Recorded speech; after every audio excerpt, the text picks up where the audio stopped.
Hello నేను Mrs America అధ్యక్షుడు Trump ఆయన వాలకం అందరికీ తెలిసిందే. ఇప్పుడు ఆయన ట్రంప్ 2.0 ఓపెన్ చేశాడు. పక్కా బిజినెస్ మ్యాన్. కేసీఆర్ గారి భాషలో చెప్పాలంటే ఫక్త్ బిజినెస్ మ్యాన్.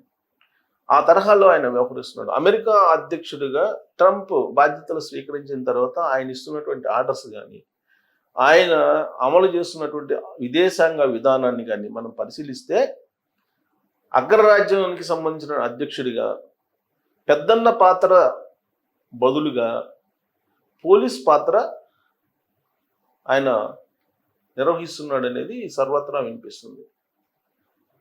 ఆయన ఎప్పటి నుంచో ఉంది. అమెరికా అధ్యక్షుడు పెద్దన్న, అగ్రజుడు, పోలీసు ఇలాంటి వ్యాఖ్యలు జనరల్గా అమెరికా అధ్యక్షుడు ఎవరు ఉన్నా కానీ అలాంటివి వినిపిస్తూ ఉంటాయి. ట్రంప్ అయిన తర్వాత ఇంకా ఎక్కువగా ఈ మధ్యకాలంలో ఆయన తీసుకున్న చర్యల కారణంగా అతను ఆధిపత్య ధోరణి చాలా క్లియర్గా కనిపిస్తుంది. ఆధిపత్య ధోరణి అనే దానికన్నా కూడా అతని బిజినెస్ టాక్టిక్స్, ఆయనలో ఉన్నటువంటి బిజినెస్ మైండ్ క్లియర్గా బయటపడుతుంది. ఇప్పుడు ఈ ఫోటోలో మనకి అమెరికా అధ్యక్షుడు, తర్వాత ఇక్కడ జేడీ వాన్స్ ఉపాధ్యక్షుడు, అమెరికా ఉపాధ్యక్షుడు జేడీ వాన్స్, అలాగే జెలెన్స్కీ ఉక్రెయిన్ అధ్యక్షుడు. ఉక్రెయిన్కి రష్యాకి యుద్ధం జరుగుతున్నటువంటి క్రమంలో ఉక్రెయిన్కి అమెరికా సహాయం చేసింది. అప్పుడు డెమోక్రాట్స్ అధికారంలో ఉన్నప్పుడు అన్ని రకాలుగా ఆదుకుంది ఉక్రెయిన్ని, ఆయుధ సంపత్తిని సమకూర్చింది. అలాగే నాటోలో కూడా స్థానం కల్పించేలాగా చర్యలు తీసుకుంది. ఇవన్నీ కూడా జో బైడెన్ ఉన్నప్పుడు అమెరికా అధ్యక్షుడిగా జరిగినటువంటి పరిణామాలు. అయితే ట్రంప్ వచ్చిన తర్వాత ఎన్నికల్లో ఇచ్చినటువంటి హామీ మేరకు యుద్ధాన్ని ఆపేసేటువంటి ప్రయత్నం చేస్తానని చెప్పారు. ఆహ్వానించదగ్గ పరిణామమే. అయితే ఉక్రెయిన్ అధ్యక్షుడు జెలెన్స్కీని ఆహ్వానించి వైట్ హౌస్లోకి అడుగు పెట్టడానికి ముందే ఈయన ఆహ్వానించడానికి వచ్చి జెలెన్స్కీని అధ్యక్షుడు అన్న మాట ఏంటంటే డ్రెస్అప్ అయి ఉన్నాడు అనేది. ఆయన డ్రెస్ మీద కామెంట్ చేశాడు. అక్కడే జనరల్గా ఒక దేశ అధ్యక్షుడు మరొక దేశ అధ్యక్షుడిని అన్నారు, ఏదైనా వ్యాఖ్య చేశారంటే ఆ దేశ ప్రజలకు సంబంధించినటువంటి ఆత్మగౌరవానికి సంబంధించినటువంటి ఇష్యూ. జెలెన్స్కీకి బహుశా అక్కడే అర్థమై ఉంటుంది ట్రంప్ వాళ్ళకు. జనరల్గా విదేశాంగ విధానం లేదంటే ఒప్పందాలకు సంబంధించిన అంశాలకు వెళ్ళేటప్పుడు ముందుగానే ఒక అవగాహనతో వెళ్తుంటారు. అయితే అక్కడ ట్రంప్ వేసినటువంటి ఎత్తుగడ ఏంటంటే ఆయన యుద్ధానికి సంబంధించి అణ్వాయుధాలు రకరకాల ఆయుధాలను సమకూర్చాం కాబట్టి దానికి గాను వీళ్ళు ఫండ్స్ ఇవ్వాలి, అంటే ఎంత ఖరీదైనయో అంత ఖరీదు ఇవ్వాలి. ఆ ఖరీదు ఇవ్వడానికి ఉక్రెయిన్ పరిస్థితి బాగలేదు కాబట్టి ఉక్రెయిన్లో ఉండేటువంటి ఖనిజ సంపదని రాయించుకోవాలని చెప్పి ప్లాన్ చేశారు ట్రంప్. కానీ అది కుదరలేదు. వాళ్ళిద్దరి మధ్య వాగ్వాదం జరగడం, ప్రెస్ మీట్లోనే, ప్రెస్ ముందే అమెరికా సపోర్ట్ లేకపోతే ఉక్రెయిన్ యుద్ధం ఎప్పుడు ఆగిపోయిండేది 2 నెలలకే అని చెప్పి ఈయన అంటాం. ఇలాంటి కామెంట్స్ పుతిన్ కూడా చేశాడు, 2 రోజులకి అయిపోద్దని, ఇప్పుడు ఏమైంది అని చెప్పి ఈయన అంటాం జెలెన్స్కీ. ఇవన్నీ మాటకి మాట పెరిగింది. జేడీ వాన్స్ కూడా హెచ్చరించారు జెలెన్స్కీని. ట్రంప్ అయితే తనదైనటువంటి శైలిలో నోరు పారేసుకున్నారు. దాంతో ఆ విదేశాంగ టూరు ఏదైతే ఉందో జెలెన్స్కీది అది ఫెయిల్ అయిపోయింది. ప్లస్ లాస్ట్లో ఒక వార్నింగ్ ఇచ్చాడు, ఒప్పందాలకు ఒప్పుకొని మళ్ళీ ఒప్పందాలు ఒప్పుకుంటేనే తిరిగి రా లేదంటే రా మాకు అన్నట్టుగా మాట్లాడారని చెప్పి వస్తుంది నేషనల్ ఇంటర్నేషనల్ మీడియాలో కూడా. ఇది థర్డ్ వరల్డ్ వార్కి దారితీస్తుంది అనేది ట్రంప్ చెప్తున్నారు. ఇప్పుడు యాక్చువల్గా ఐరోపా దేశాలు అన్నీ కూడా జెలెన్స్కీకి బాగా మద్దతు ఇస్తున్నాయి.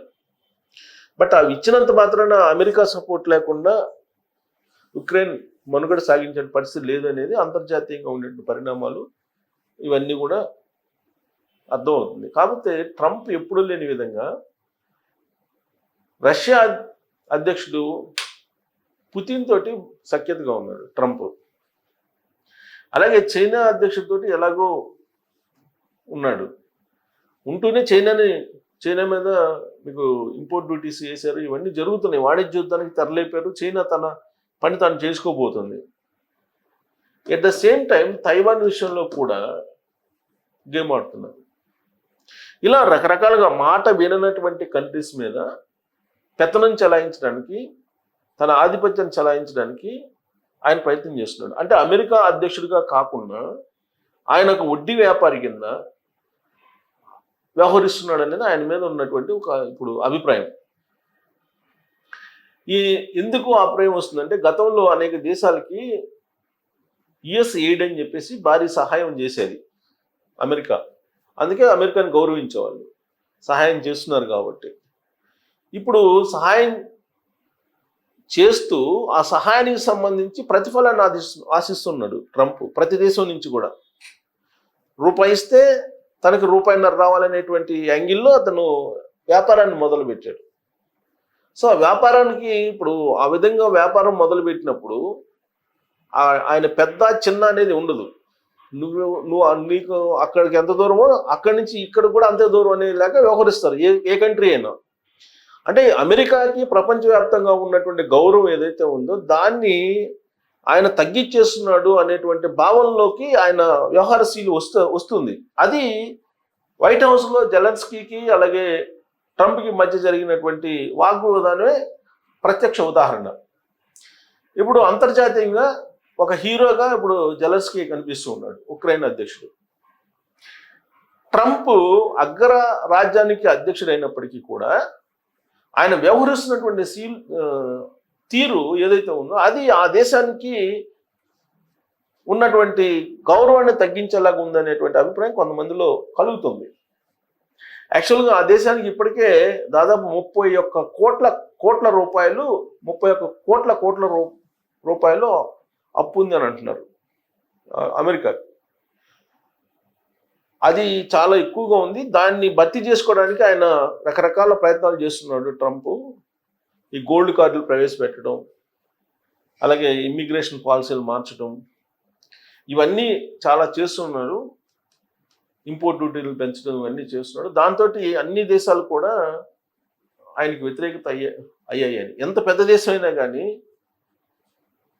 అందరూ ఒకటే పోయి అతను ఒక్కడే ఒకటైనప్పుడు ఖచ్చితంగా అమెరికాకి ఇబ్బంది కలుగుతుంది అనేటువంటి అభిప్రాయం కూడా కొంతమంది వ్యక్తం చేస్తున్నారు. అమెరికా ఆర్థిక వ్యవస్థ మేడిపండు లాంటిదని చెప్తున్నారు. సో మనకి సుమతి శతకం చెప్పింది, ఎంత పామైనా సలిచెముల చేతిలో చచ్చిపోద్ది అని ఒక్కో సమయంలో.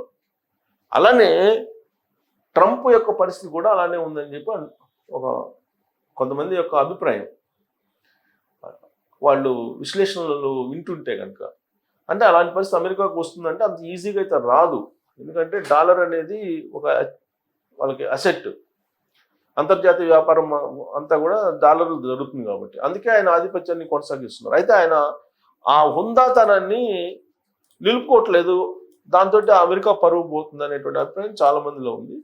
సో వీళ్ళకి జెలెన్స్కీకి అలాగే వీళ్ళిద్దరి మధ్య జరిగిన వాగ్వాదం తర్వాత జరిగినటువంటి పరిణామాలు ఏంటనేది తాజా రిపోర్ట్స్ మనం చూస్తే, ఎక్స్లో ఇప్పుడు దేశాధినేతలు పోస్టులు పెట్టుకున్నారు. తగిన శాస్తి జరిగింది అని రష్యా భావిస్తుంది. జెలెన్స్కీని అవమానించారన్న కాంగ్రెస్ సభ్యుడు రాజా కృష్ణమూర్తి, ఆయనతో గొంతు కలిపిన సెనేటర్ రెడ్. సో ఇక్కడ మనం చదువుదాం. అధ్యక్షుల రగడలో యూరోప్తో సహా పలు ప్రపంచ దేశాలు ఉక్రెయిన్ అధ్యక్షుడు జెలెన్స్కీకి బాసటగా నిలిచాయి. దేశాధినేతలంతా శనివారం ఈ మేరకు ఎక్స్ వేదికగా పోస్టులు పెట్టారు. వారందరికీ జెలెన్స్కీ పేరున కృతజ్ఞతలు తెలిపారు. మరోవైపు అమెరికా, యూరోప్ దేశాల మధ్య పెరుగుతున్న అంతరానికి కూడా ఈ ఉదంతం అద్దం పట్టింది. యూరోప్ దేశాల మధ్య అంతరం పెరుగుతుంది అమెరికాకి. రష్యా మాత్రం జెలెన్స్కీకి తగిన శాస్తి జరిగిందంటూ ఎద్దేవా చేసింది. అంతటి వాగ్యుద్ధంలోనూ ట్రంప్ ఉపాధ్యక్షుడు వాన్స్ చూపిన సంయమనం అభినందనీయం. జెలెన్స్కీని వాళ్ళు కొట్టకపోవడం నిజంగా అద్భుతమే అని రష్యా విదేశాంగ శాఖ అధికార ప్రతినిధి మరియా జకోరోవా ఒక ప్రకటనలో పేర్కొన్నారు. అంటే నిజంగా కొట్టుంటారేమో, అంత జరిగింది కదా, అమెరికా సెక్యూరిటీ కొట్టుంటుందేమో అనేటువంటి అభిప్రాయం చాలా మందిలో వ్యక్తమైంది. కానీ అక్కడ విదేశాంగ విధానం కొన్ని రూల్స్ ఉంటాయి కాబట్టి అలా జరగదు కూడా. ట్రంప్ వాన్స్ వైఖరిని అమెరికా మంత్రులు పూర్తిగా సమర్థించుకున్నారు. ఈ మేరకు వారంతా పోటాపోటీగా ప్రకటనలు విడుదల చేశారు. అమెరికా కాంగ్రెస్ సభ్యుడు రాజా కృష్ణమూర్తి, సెనేటర్ జాక్ రెడ్ తదితరులు మాత్రం ట్రంప్ వాన్స్ వైఖరిని తీవ్రంగా తప్పుపట్టారు. జెలెన్స్కీని కించపరిచేలా వారు వ్యవహరించిన తీరు అమెరికాకే అవమానకరమని కృష్ణమూర్తి అభిప్రాయపడ్డారు. ట్రంప్ ఎంతగా రష్యా వైపు, పుతిన్ వైపు మొగ్గినా అమెరికా ప్రజలు మాత్రం ఎప్పటికీ ఉక్రెయిన్కి దన్నుగా నిలుస్తారన్నారు. సో అమెరికా అధ్యక్షుడేమో రష్యాకి, ప్రజలేమో ఉక్రెయిన్కి అంటున్నారు. సో పుతిన్ వైపు మొగ్గిన అమెరికా ప్రజలు మాత్రం ఎప్పటికీ ఉక్రెయిన్కి దన్నుగా నిలుస్తారు. జెలెన్స్కీతో ట్రంప్ వాన్స్ వ్యవహరించిన తీరు నిజంగా సిగ్గుచేటని రీడ్ మండిపడ్డారు.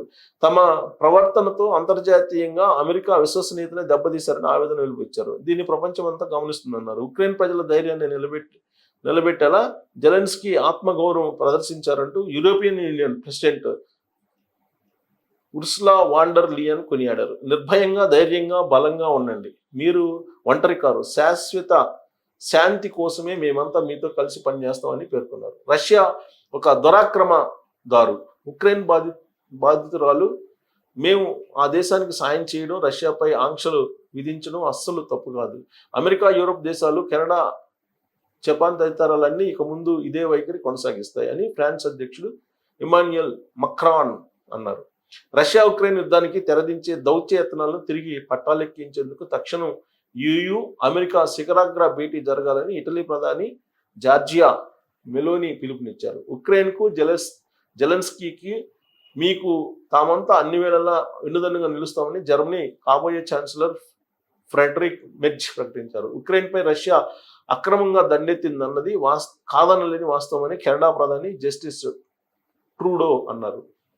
సో ఈ కెనడా కానీ, మెక్సికో కానీ, లేదా గ్రీన్లాండ్ కానీ, ఇవన్నీ కూడా అన్నీ ట్రంప్కి వ్యతిరేకంగా ఉన్నాయి.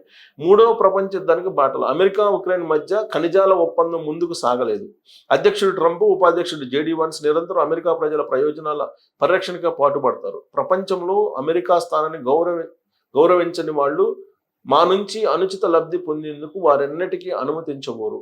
జెలెన్స్కీతో భేటీలో ట్రంప్ మాట తీరే ఇందుకు తాజా నిరసన. యుద్ధానికి తక్షణం ముగింపు పలకాలని ఉక్రెయినియన్ల ఏకంగా 52% మంది కోరుకుతున్నట్లు గత నవంబర్లో జరిగిన సర్వే తేలింది. రష్యాకు భూభాగాన్ని కోల్పోవడానికి ఉక్రెయిన్ సిద్ధంగా ఉండాలి, లేదంటే ట్రంప్ హెచ్చరించినట్టు మూడో ప్రపంచ యుద్ధం తప్పదు. అది ఉక్రెయిన్లో మొదలవుతుంది, ఇజ్రాయెల్ మీదుగా ఆసియా దాకా పాకుతుంది, తర్వాత అంతటా విస్తరిస్తుంది. వైట్ హౌస్ ప్రకటన ఇది. సో ఇక్కడ మూడో ప్రపంచ యుద్ధం వస్తుందని చెప్పి వైట్ హౌస్ ప్రకటించింది అనమాట. అంటే అందరినీ భయపించడం అనమాట. ఆయన మాట అనకపోతే అందరినీ భయపించడం అనమాట ఇది. ఇక ఆయన ట్రంప్ యొక్క దురహంకారం ఎలా ఉందని చెప్పడానికి ఇది సూటు వేయలేదేం. జెలెన్స్కీకి మీడియా ప్రశ్నలు. యుద్ధం ముగిశాకే అమెరికా అధ్యక్షుడు డొనాల్డ్ ట్రంప్తో వాగ్వాదానికి ముందు శుక్రవారం ఆ దేశ మీడియా నుంచి జెలెన్స్కీకి ఆసక్తికరమైన ప్రశ్న ఎదురైంది. వైట్ హౌస్లో అధ్యక్షునితో భేటీ సాంప్రదాయం ప్రకారం సూట్లో ఎందుకు రాలేదని ఒక విలేకరు ప్రశ్నించారు. యుద్ధం ముగిశాకే సూటు వేసుకుంటానంటూ ఆయన బదులిచ్చారు. మీరు ఇప్పుడు వేసుకున్నటువంటిదో బహుశా అంతకంటే మెరుగైన సూటో ధరిస్తా, లేదంటే కాస్త చౌకైనది కూడా కావచ్చు. అయితే అది ఎప్పుడు జరుగుతుందో ఇప్పటికైతే స్పష్టత లేదు. ఏం జరుగుతుందో చూద్దామని చెప్పారు. సో ఇక్కడ ఆయన సూటు గురించి అమెరికా మీడియా ప్రశ్నించింది. మెరుగైన సూట్ ధరిస్తా, లేదంటే కాస్త చౌకైన ధరిస్తానని చెప్పి వాళ్ళకి ఇచ్చాడు. సో అంతకుముందు వైట్ హౌస్ ప్రాంగణంలో జెలెన్స్కీకి స్వాగతం పలికిన సందర్భంగా ట్రంప్ కూడా ఈ విషయాన్ని ఎత్తి చూపారు. అది అనవసరం కదా, మరి వాళ్ళ ప్రోటోకాల్ మరి ఏంటో తెలియదు. వైట్ హౌస్లో ఎంటర్ కావాలంటే సూట్ వేసుకోవాలనేది. సూట్లో కాకుండా ఇలా టీషర్ట్లోనా వచ్చేదంటూ వేలితో చూపుతూ మరీ వ్యాఖ్యలు చేశారు. ఎవరు? ట్రంప్. ఉక్రెయిన్ సైనిక అమరులకు నివాళిగా రష్యాతో యుద్ధం ముగిసేదాకా నిరంతరం ఆలివ్ గ్రీన్ టీషర్ట్ ధరిస్తానని 3 ఏళ్ల క్రితమే జెలెన్స్కీ ప్రతిజ్ఞ చేశారు. అలా వెనుదిరిగారు. ఓవల్ ఆఫీస్ వాగ్వాదం తర్వాత ట్రంప్, జెలెన్స్కీ చెరో గదిలోకి వెళ్ళిపోయినట్టు CNN పేర్కొంది. చర్చలు కొనసాగాలని ఉక్రెయిన్ ఆకాంక్షించింది, కానీ అమెరికా ససేమిరా అంది. జెలెన్స్కీతో సహా ఉక్రెయిన్కు చెందిన వారందరినీ వైట్ హౌస్ నుంచి పంపేయాల్సిందిగా ట్రంప్ ఆదేశించారు. అని వైట్ హౌస్ వర్గాలను ఉటంకిస్తూ చెప్పుకొచ్చింది. కాసేపటికి జెలెన్స్కీ ఒంటరిగానే తన గదిలో నుంచి బయటకు వచ్చి కారు ఎక్కి వెళ్ళిపోయారు. కేవలం వైట్ హౌస్ అధికారి మాత్రమే వెంట ఉండి ఆయన్ను సాగనంపారు. సో అక్కడ ఏం జరిగింది అనేది లోపల చాలా ఆసక్తికరంగా అందరూ చాలామంది అనుకున్నారు. బట్ ఇంటర్నేషనల్ మీడియా అంతా ఉంది. ఒక రకంగా చెప్పాలంటే గెట్ అవుట్ అన్నారు. వచ్చినటువంటి అతిథిని మీరు వెళ్ళిపోండి, నీకు అవసరం లేదు అని చెప్పి పంపించారు ట్రంప్. బట్ దీన్ని బట్టి ట్రంప్ వాళ్ళకాన్ని మరి ఎలా భావించాలి మీరు కామెంట్ చేయొచ్చు. Thank you.